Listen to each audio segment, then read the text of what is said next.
Bonjour Marine Barnerias. Bonjour, comment vas-tu? Moi je vais très bien. Ouais. Et vous? Super, au top. Ravie d'être à Nantes D'accord. et de présenter pour la première fois le film Rosie ici. Et Rosie, comment elle va? Eh bien, écoute, pour le moment, elle va au top. Elle va au top. Là, maintenant, ça fait 5 ans que c'est devenu ma coloc. Elle a pris les clés d'un appart. Je lui avais pas forcément demandé de venir. Maintenant, on s'entend plutôt pas mal. Et pour le moment, tout va bien. Alors, pourquoi Rosie comme titre de film et pas Marine? Alors, tout simplement, Rosie, parce que je pense qu'on a tous des aléas dans notre vie, quels qu'ils soient. Qu'on vive des reconversions professionnelles, des séparations, des divorces, des maladies, qu'on accompagne des gens. À un moment donné de notre vie, on nous met des étiquettes qu'on n'a pas envie d'avoir. Ton prénom, mon prénom, le prénom de ton voisin ou celui de ton frère, c'est quelque chose qui l'identifie. Les étiquettes qu'on a dans notre vie, elles n'ont pas besoin d'être. On n'a pas besoin de s'identifier à ces étiquettes-là. C'est pour ça que je trouve que c'est intéressant, un, de les enlever et deux, de les rebaptiser. Et c'est pour ça que jamais de la vie, j'aurais appelé un film Marine. Parce que Marine, c'est comme toi, ton prénom, c'est comme le prénom de chaque être humain sur cette terre. C'est une identité, entre guillemets, qu'on a déjà acceptée.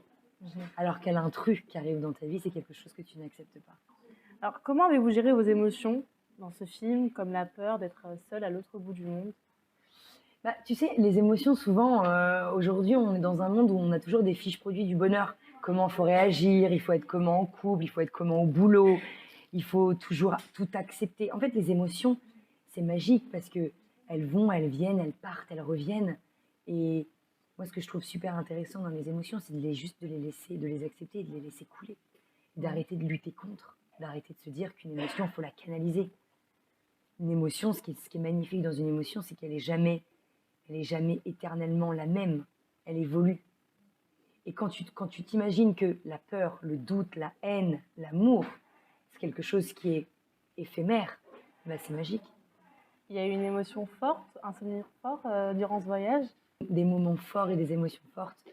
Je pense que ça peut décrire notre quotidien à nous tous.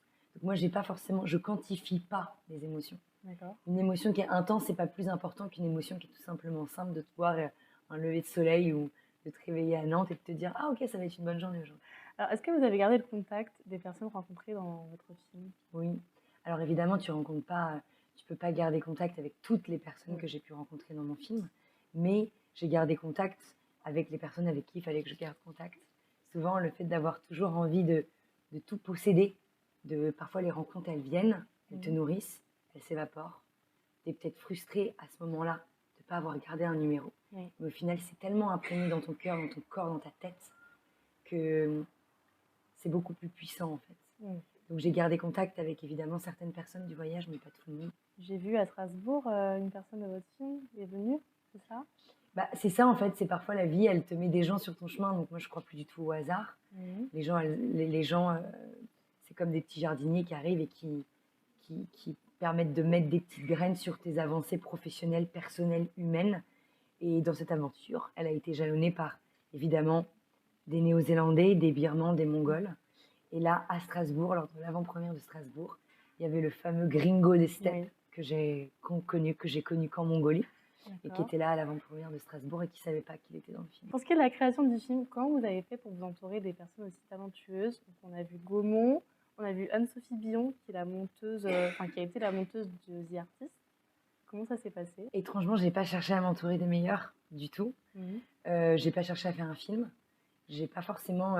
Souvent, quand on voit des choses dans la vie, on a toujours besoin d'avoir une explication très raisonnée. Dans le sens, ah ok, elle s'est entourée de cette personne. Ah, donc elle a dû aller chercher vraiment le must pour pouvoir faire son film. Ou, en fait, parfois, il n'y a pas de raison.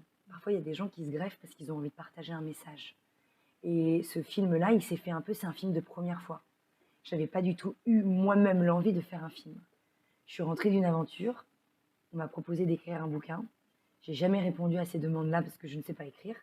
Moi, je sais faire juste sujet, verbe, complément. J'ai reçu juste un message d'une personne différente qui m'a envoyé Marine entre un lait jument fermenté et 2 mamelles de chèvre. Est-ce qu'on peut se rencontrer? Je me suis dit, ah mais génial! Cette nana, elle a de l'humour. Une rencontre, des rencontres, c'est que ça la clé de la vie. Et j'ai rencontré une femme qui m'a dit, Marine, écris tout ce que tu ressens. Je lui ai dit, mais pour quelle raison? Elle m'a dit, tu verras. Je lui ai envoyé mes 10 premières pages. Et après, il s'est avéré que ces 10 premières pages, elle m'a dit, écoute, j'ai une maison d'édition, je vais t'éditer. Un livre a été édité. je me suis retrouvée faire le tour de France avec ce bouquin.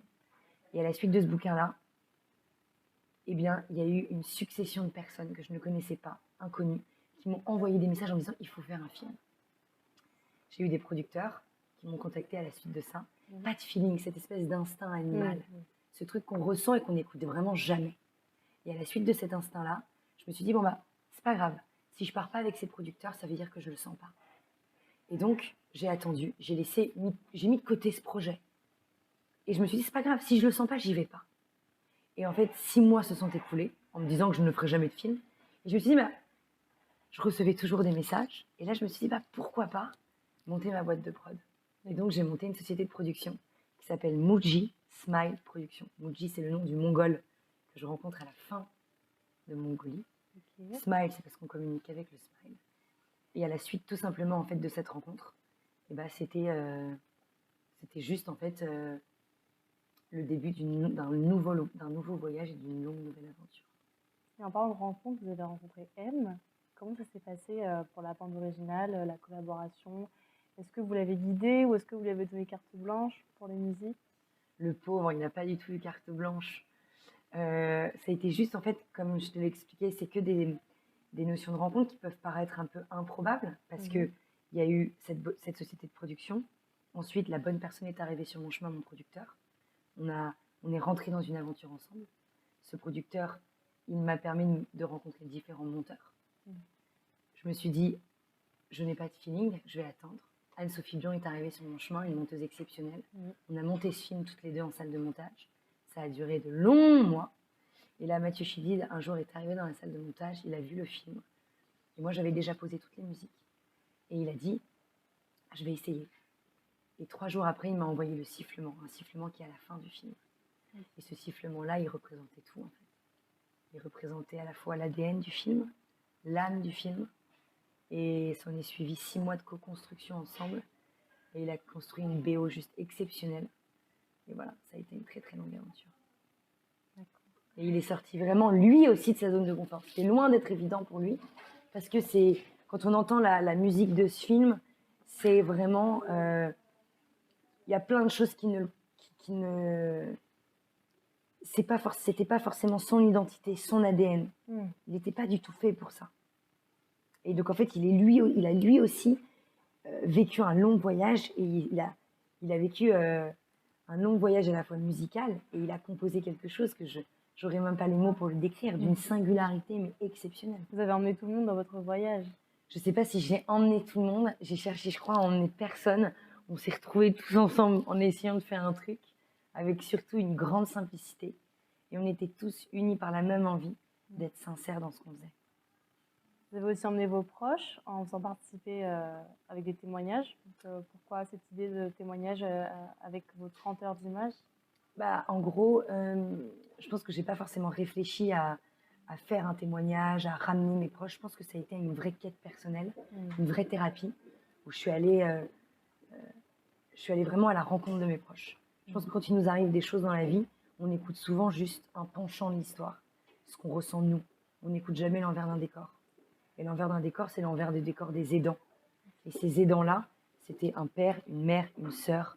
C'était des gens en fait qui sont dans l'ombre et qui ont vécu des choses que parfois on n'écoute pas, on n'est pas prêt d'écouter. Il m'a fallu quand même de longues années pour accepter de les écouter maintenant. Par rapport aux 30 heures d'images filmées à l'iPhone, comment vous avez géré les contraintes de batterie et de réseau? En fait, en face de chaque contrainte, il y a une solution. Donc, ça qui est intéressant, c'est que déjà, moi, je n'avais pas forcément la contrainte de faire un film puisque je ne voulais pas faire de film. Donc, j'avais la seule contrainte, c'était juste d'avoir un petit peu de batterie sur mon téléphone pour ne pas me perdre. Et puis, quand je me perdais, bah, je me disais que c'était pas grave. Et sinon, j'avais une batterie solaire qui était accrochée en haut de mon sac à dos. Et on marchait toutes les deux. Et la batterie solaire, elle se rechargeait pendant les heures de marche. Wow. D'ailleurs, donc 30 heures d'images, comment vous faites le choix? Y avez-vous entièrement participé avec la monteuse? Avez-vous participé entièrement au choix? Totalement. Ça a été vraiment un montage où donc, à la fois il y a eu donc, toutes ces images, donc, toute cette quantité de roches faramineuses.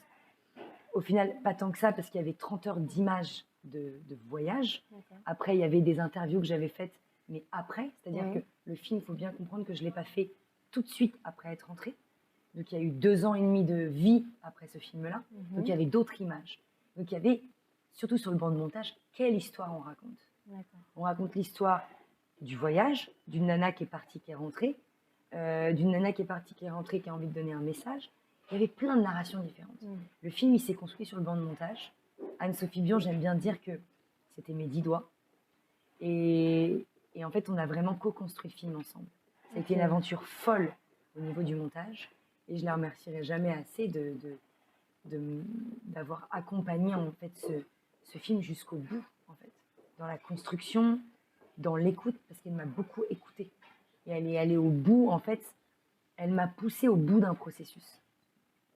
Et je pense qu'elle m'a supporté pas mal. Et heureusement que j'ai mis du temps à la choisir. Donc dans le film, on sait que c'est vous qui filmez avec l'iPhone. Il y a des plans où vous êtes du coup à l'écran. Qui est-ce qui vous filme? Bah là, donc, sur certains plans pendant le voyage, c'est des Mongols que j'avais pendant mon voyage, dont le fameux Gringo des Steppes, le Gringo des Steppes qui était à Strasbourg hier soir, en avant-première. Et ensuite, il y a très peu de plans. Soit c'est des Mongols que j'ai rencontrés, soit c'est des gens pendant le marathon qui couraient le marathon à côté. Ça se compte en fait sur le...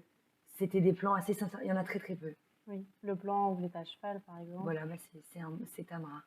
D'accord. Okay. C'est un Mongol qui est là et qui a un gros camion qui était venu nous ravitailler et qui a juste pris le téléphone et qui m'a suivi pendant quelques minutes. Aujourd'hui, comment vivez-vous ce changement depuis que vous êtes partie en France? Comment j'ai vécu le changement? En fait, c'est souvent les choses qu'on peut demander, comment tu vis l'avant, le pendant, l'après. C'est que entre un voyage, et c'est comme quand tu pars en week-end ou en vacances, tu as toujours un retour qui est un peu compliqué. Et moi, c'est seulement ce que j'ai décidé de faire, c'était de me dire, ok, de ce voyage, j'ai rien appris. J'ai entrouvert des portes, j'ai découvert des petites graines, et je suis rentrée dans mon quotidien, j'avais tout à apprendre. C'est ça qui est intéressant.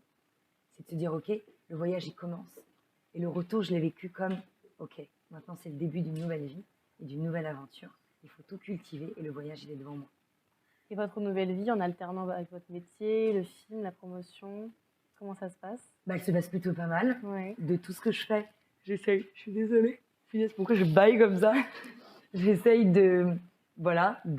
d'accepter d'être crevée, parce que je pense que là, en ce moment, il y a pas mal de choses. Tu vois, il y a l'accompagnement d'un film, il y a toute une tournée, il y a à la fois mon travail chez France Télévisions où je présente une émission sur France 3, il y a à la fois ma boîte de production avec de nouveaux projets. Et parfois, c'est vrai que tous les projets prennent du temps. Tu acceptes aussi de te dire que tu es peut-être un peu plus fatigué que d'habitude et tu sais qu'il va y avoir un bon moment où tu vas devoir apprendre à mettre le curseur sur pause pour pouvoir te régénérer. Et c'est ça qui est intéressant, en fait, c'est de se dire, le maître mot de toutes mes activités, c'est de mettre du sens. Et c'est de me dire, est-ce que je suis au bon endroit? Si je suis au bon endroit, la fatigue, je l'accepterai. Si je suis pas au bon endroit, la fatigue, elle deviendra comme un obstacle. Donc, ça sera différent. Donc, dans tout ce que je fais aujourd'hui, j'essaye de me dire, est-ce que je suis à la bonne place? Et si je ne le suis pas, c'est pas grave. Mais il faut juste que je rectifie le tir. Et dans le cinéma, est-ce que vous prévoyez de réaliser ou de jouer dans d'autres films? Je ne suis pas quelqu'un qui arrive à me projeter beaucoup. Je suis je construis les choses que je ressens au moment où je le ressens. Là, aujourd'hui, si j'ai monté cette société de production il y a 3 ans, je ne le savais pas à l'époque. Mais je pense que raconter des histoires et faire passer à l'action à travers des émotions, je pense que c'est quelque chose que j'aime beaucoup. Donc, on verra où ça me mène. D'accord. Bah, merci beaucoup, Marie. Bah ouais, merci à toi. Pour ce temps avec nous. Je suis partie sans traitement. Pas pour fuir la maladie, pas pour fuir la médecine. Je savais que mon corps me disait juste, pas maintenant.